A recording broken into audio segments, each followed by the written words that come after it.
মৌলানা সিরাজউদ্দিন আজমল সাহেব ইগু পাগল। দেখো রে ভাই, দেখো ফার্স্টে ভিডিওটা দেখো।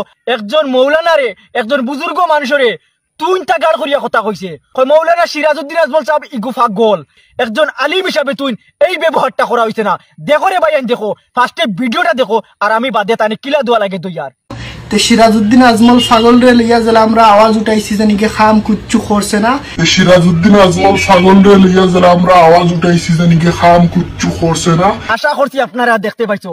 ও মানুষরে আমি কইতাম ইয়ার বলে গাছ তোমার নাম কি ফলে ভরিছয়, তুমি ফলে ভরিছয় দেরায় তুমি কোন গাছর ফল? তোমার ব্যবহার, তোমার আচার আচরণ, তুমি অত বেয়াদব কেনে, তুমি ননসেন্স কেনে অতটা তুমি। আমি তো কইমু তোমার সেন্স না থাকা মানুষ তুমি। আস্তা আসামর মানুষে জানুন যে সিরাজউদ্দিন মৌলানা খে, যে সিরাজউদ্দিন আজমল সাহাব খে, আর তুমি হো মানুষরে উঠিয়া করায় যে গুফাগল। গুফাগল যদি সে হইতই বেটা, কোটি কোটি টাকা, লাখ লাখ টাকা মানুষরে অনুদান দান দক্ষিণা করলা না এই মানুষে, অথচ বড় বড় হসপিটাল, বড় বড় এক স্কুল তৈয়ার করতে পারলাম না এই মানুষের যদি পাগল হইতা। তোমার ব্যবহারের উপরে আমি ধিক্কার জানাইলাম। তুমি বেয়াদব, তুমি আদব খাইতে আগে শিখো। আমি তো মনে করি তুমি পারিবারিক শিক্ষা নাই তোমার মাঝে। তোমার মা বাবা তো বেয়াদব নি। তুমি কোন মা বাবার আউলাদ? তোমার মা বাবা কিতা তোমার